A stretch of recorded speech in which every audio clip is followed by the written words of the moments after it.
जम्मू कश्मीर के प्यारे भाइयों और बहनों, नमस्कार।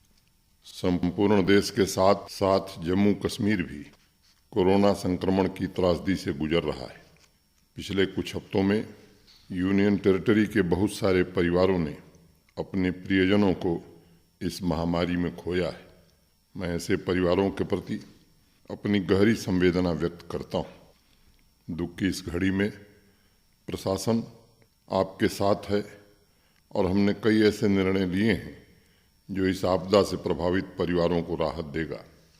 जिन परिवारों ने अपने एकमात्र कमाई करने वाले सदस्य को खोया है, उनके बुजुर्ग माता पिता को सरकार की तरफ से विशेष पेंशन दी जाएगी। जिन बच्चों ने अपने माता पिता को इस वैश्विक महामारी में खोया है, उन्हें स्पेशल स्कॉलरशिप भी मुहैया कराएंगे। हमने कोरोना महामारी के शिकार हर परिवार तक पहुंचने का निर्णय लिया है। जिस भी परिवार को असमय अपने किसी सदस्य के जाने का दुख झेलना पड़ रहा है, हम उस परिवार को जम्मू कश्मीर बैंक के जरिए सस्ते दर पर आर्थिक मदद देंगे, जिससे वो अपना रोजगार शुरू कर सकता है। इसमें कोई कठिनाई न आए, इसका प्रबंध हम कर रहे हैं। हमने यह भी निर्णय लिया है कि सभी रजिस्टर्ड कंस्ट्रक्शन वर्कर्स, पोनी वाला, पालकी वाला, पिट्ठू वाला को हर एक महीने 1000 रुपये की राशि अगले 2 महीनों तक दी जाएगी।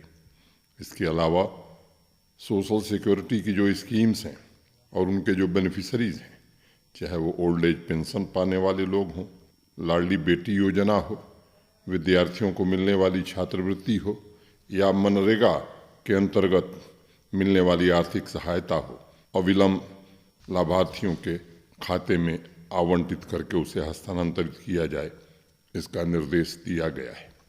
सभी राशन कार्ड धारकों को प्राथमिकता के आधार पर अन्न उपलब्ध कराया जाएगा। जम्मू कश्मीर में कई वृद्धाश्रम तथा अनाथ आश्रम भी हैं।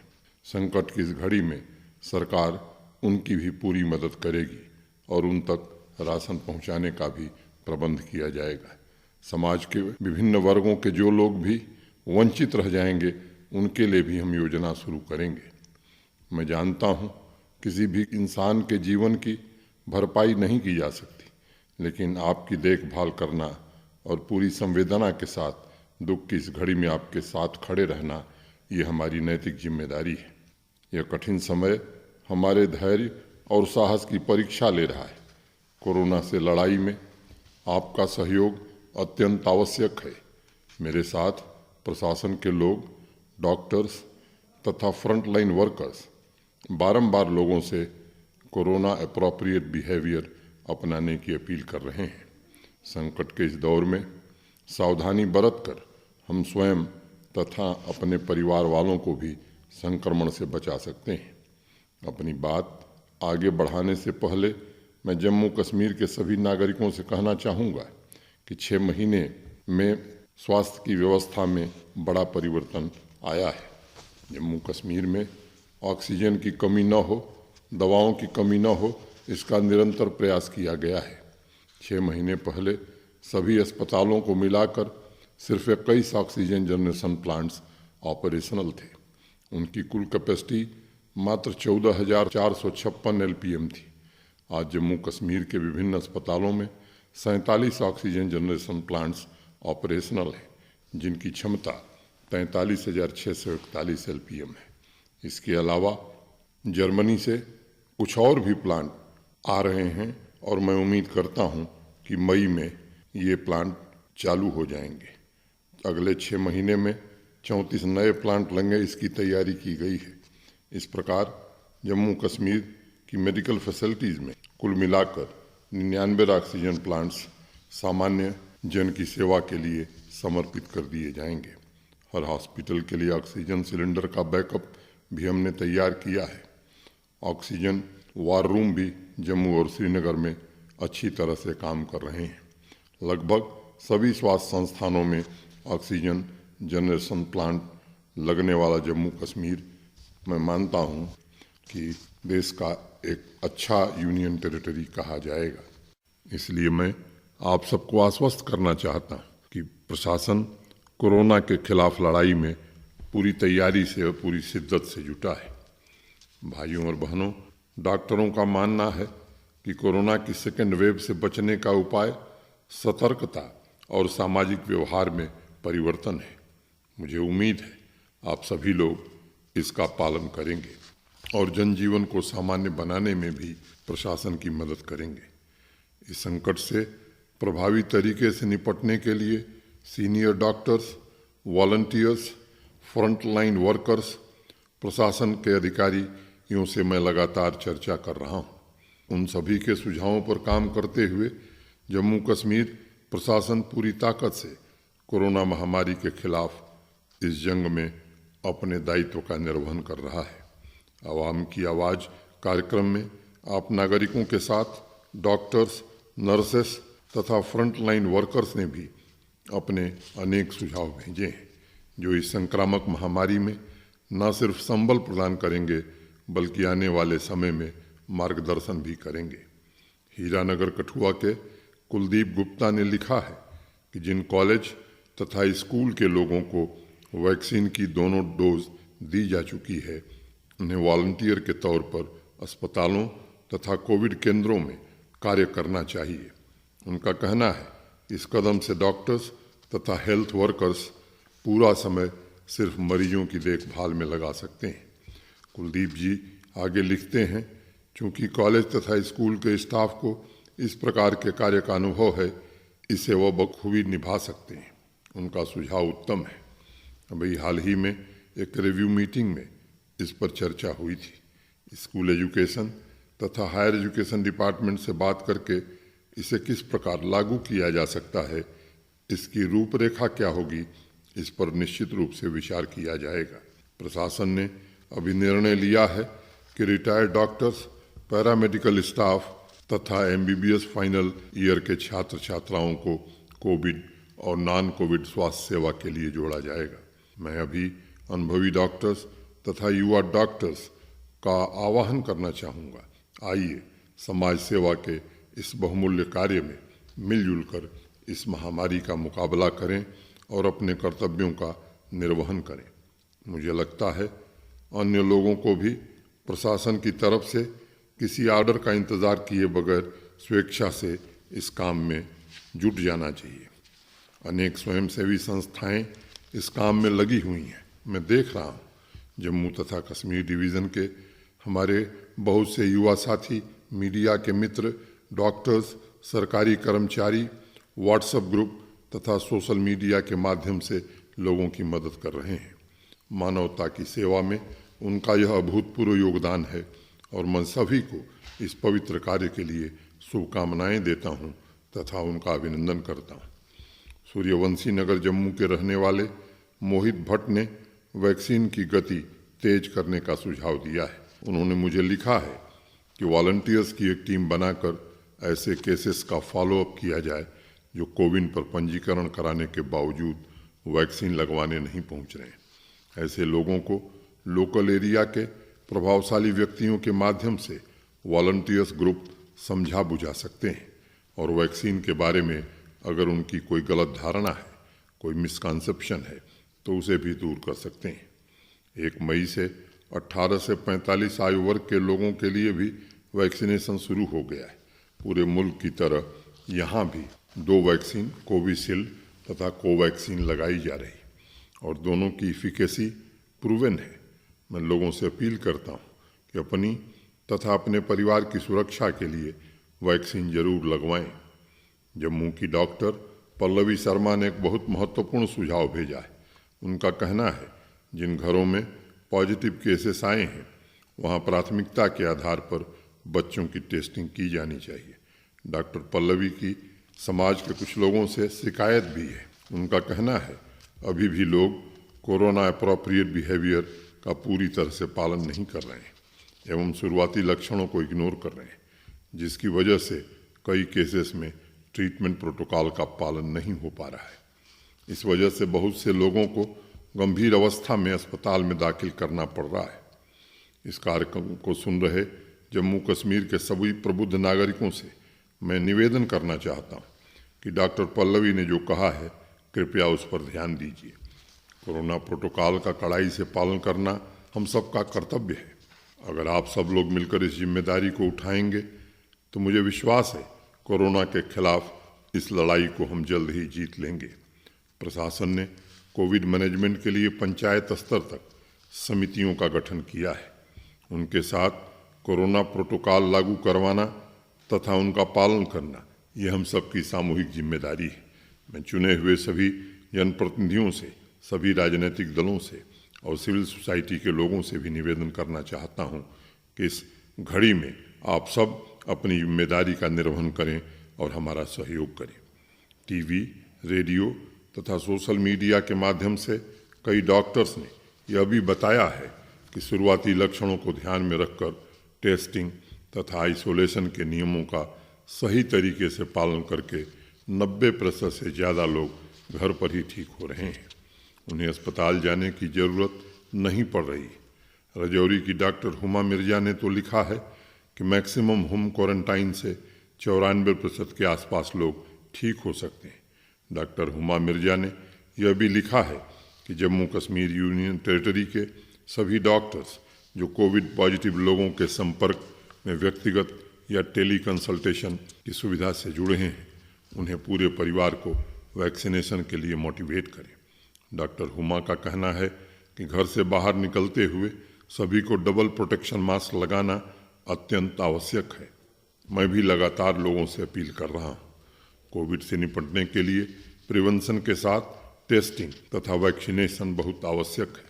सभी डॉक्टर से भी मेरा अनुरोध है कि वो अपने संपर्क में आए हुए लोगों को इसके लिए प्रेरित करें। सभी जिला में प्रशासन ने कोविड कंट्रोल रूम बना दिया है। हेल्पलाइन नंबर को अखबारों, टीवी तथा रेडियो के माध्यम से लोगों तक पहुंचाने का प्रयास किया गया है।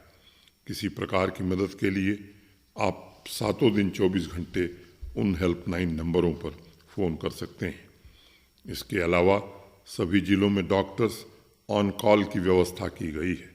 इन दिए गए नंबरों पर फ़ोन करके आप सीधे डॉक्टर से बात करके सिम्टम के अनुसार जरूरी सलाह ले सकते हैं। प्रशासन कोरोना संक्रमित लोगों तथा जिनमें इनके लक्षण हैं उनके लिए दवाइयों से भरा कोरोना किट वितरित कर रहा है। इस किट में एक ऑक्सीमीटर और 10 दिनों की दवा रखी गई है। 2 पैम्पलेट भी हैं जिसे डॉक्टरों के द्वारा, विशेषज्ञों के द्वारा तैयार कराया गया है। घर के आइसोलेशन में क्या करना है, क्या नहीं करना है, सारे प्रोटोकॉल इस सूची में शामिल किए गए हैं। इसमें हेल्पलाइन नंबर भी दिया गया है जिस पर फ़ोन करके कोरोना किट की दवा और उसके इस्तेमाल के बारे में और जानकारी हासिल की जा सकती है। कठुआ से डॉक्टर सचित शर्मा ने मुझे लिखा है कि छोटे शहरों के अस्पताल को अपग्रेड करने की ज़रूरत है ताकि उन इलाकों के बीमार लोगों को बड़े शहरों जैसे जम्मू तथा श्रीनगर ना जाना पड़े। उन्होंने ये भी कहा है कि कोविड ड्यूटी पर जो मेडिकल स्टाफ काम कर रहा है उसे रोटेशन पर करने की ज़रूरत है। इससे उनका बोझ तथा तनाव कम होगा और वो बेहतर तरीके से अपनी जिम्मेदारी निभा पाएंगे। डॉक्टर सचित का यह भी कहना है कि सभी जिलों में हर एक डिपार्टमेंट के बीच बेहतर तालमेल तथा संवाद के लिए एक प्रशासकीय ढांचे की आवश्यकता है। डॉक्टर सचित, आपके सुझावों के लिए मैं बहुत शुक्रगुजार हूँ। प्रशासन की तरफ से छोटे शहरों के अस्पतालों को मजबूत करने के प्रयास हुए हैं। प्राइमरी, कम्युनिटी तथा डिस्ट्रिक्ट हेल्थ सेंटर, इन तीनों स्तरों पर स्वास्थ्य सुविधाओं को बढ़ाने के लिए आगे भी प्रयत्न किया जाएगा। आज पिछले प्रयत्नों का परिणाम है कि हेल्थ इंडेक्स में जम्मू कश्मीर देश के अग्रणी यूनियन टेरिटरी तथा राज्यों में से एक है। सार्वजनिक स्वास्थ्य पर हमारा खर्च GSDP का 2.86 है, जो कि पूरे देश में सबसे बेहतर है। जम्मू कश्मीर के कुल बजट का 5% स्वास्थ्य क्षेत्र पर हम खर्च कर रहे हैं। प्यारे भाइयों और बहनों, आपको याद होगा पिछले साल कोरोना के कहर के चलते अनेक विकसित देशों का हेल्थ इंफ्रास्ट्रक्चर भी चरमरा गया था। अगर उनकी तुलना की जाए तो भगवान के आशीर्वाद से हम अभी थोड़ी बेहतर स्थिति में हैं। फिर भी मैं मानता हूं कि अभी प्राइमरी हेल्थ सेंटर को और बेहतर बनाने की ज़रूरत है। डॉक्टर सचिन ने जो बात कही है उस पर आने वाले दिनों में प्राथमिकता के आधार पर काम किया जाएगा, ताकि छोटे शहर या गांव और कस्बों में किसी बीमार व्यक्ति को बड़े शहरों तक न जाना पड़े। उन्होंने कोविड ड्यूटी पर लगे मेडिकल स्टाफ के रोटेशन की भी बात कही है। इसे हमने लागू कर दिया है और हर हॉस्पिटल को इसके लिए जरूरी निर्देश दिए गए हैं। उनका तीसरा सुझाव जिलों में बेहतर कोऑर्डिनेशन के लिए प्रशासकीय ढांचे का है। हमने हर जिले में कोविड कंट्रोल रूम बनाया है। इसमें डॉक्टर, पुलिस, नगर निगम के कर्मचारी और भी प्रशासनिक अधिकारी शामिल किए गए हैं। हमारी कोशिश ज़रूरत के वक्त जम्मू कश्मीर के हर एक व्यक्ति, हर एक परिवार तक पहुंचने की है।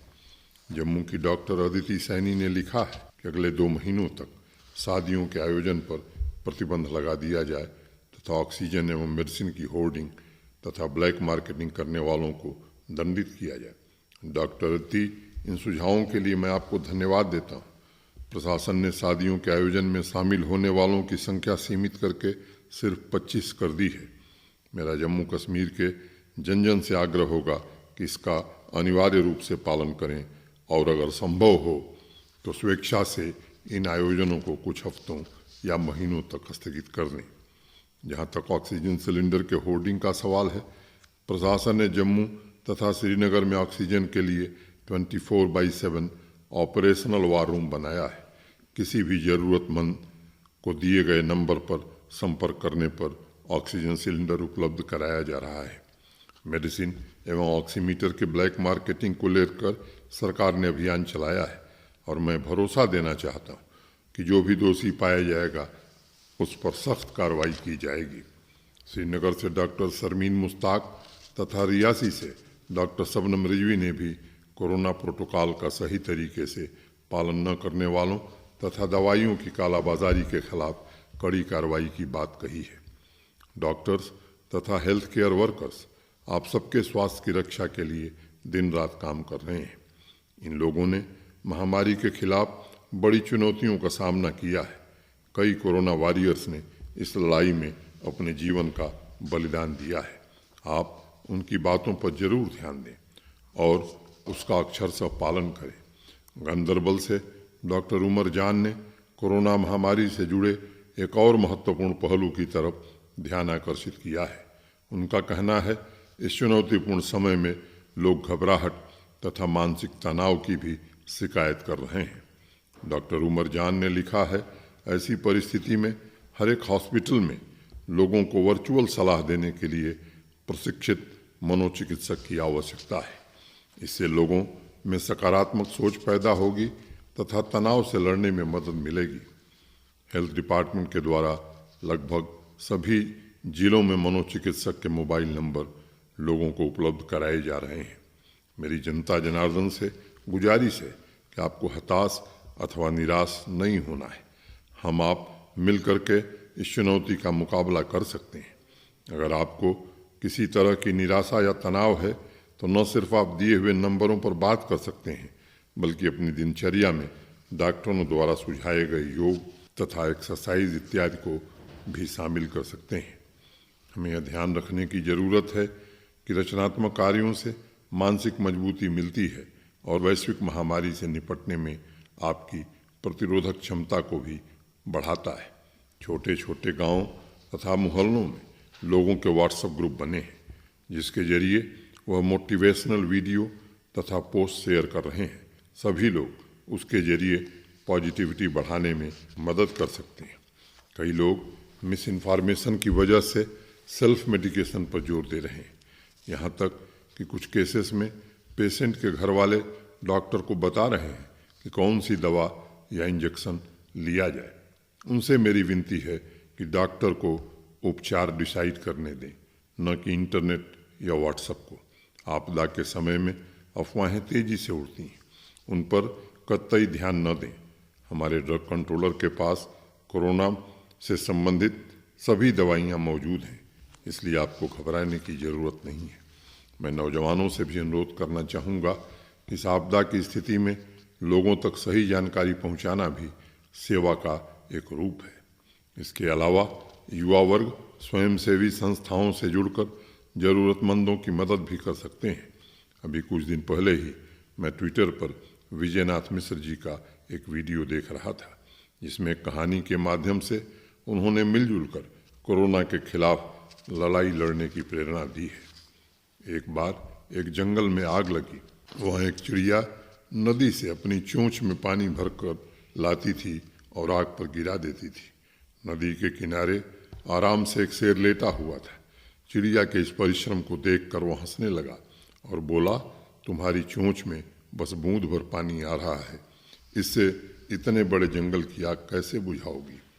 चिड़िया ने शेर से कहा, मेरे प्रयासों से आग बुझेगी या नहीं यह तो मैं नहीं जानती, लेकिन इतना जरूर है कि जब भी इस आग की चर्चा होगी तो मेरा नाम आग बुझाने वालों में लिखा जाएगा और तुम्हारा नाम सिर्फ किनारे बैठकर हंसने वालों में लिखा जाएगा।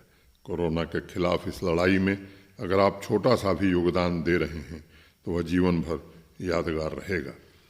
पिछले कुछ महीनों से पूरे जम्मू कश्मीर में जिस तरह से आम लोगों तथा स्वयंसेवी संस्थाओं ने मानवीय मूल्यों को ध्यान में रखते हुए संवेदनशीलता के साथ कोरोना के खिलाफ लड़ाई में जनता की सेवा की है, वह अन्य लोगों के लिए मिसाल बन गई है। बहुत से ऐसे चेहरे हैं जो पीपीई किट में नजर नहीं आएंगे, लेकिन वह बिना थके बिना रुके कोरोना के खिलाफ जंग में डटे हुए हैं। मीडिया के हमारे सैकड़ों साथी हैं जो दिन रात कवरेज में लगे हैं। मैं सभी का अभिनंदन करना चाहता हूं और इस कार्यक्रम के माध्यम से उनके प्रति अपनी कृतज्ञता ज्ञापित करना चाहता हूं। कुछ ऐसे भी लोग हैं जो बड़े महत्वपूर्ण काम को पर्दे के पीछे से अंजाम दे रहे हैं। जम्मू की मीनू शर्मा पिछले 1 साल से कोविड मैनेजमेंट की ड्यूटी कर रही हैं। आजकल वो हर रोज 150 से 200 कोविड टेस्ट करती हैं।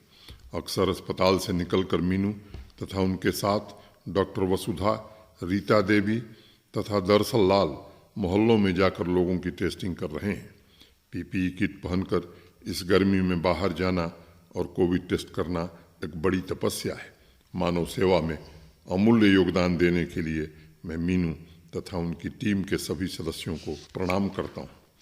मीनू का एक सुझाव भी है कि हर अस्पताल में एक काउंसलर होना चाहिए जो कोरोना पॉजिटिव व्यक्तियों के घर वालों को सलाह तथा सही जानकारी उपलब्ध करा सके।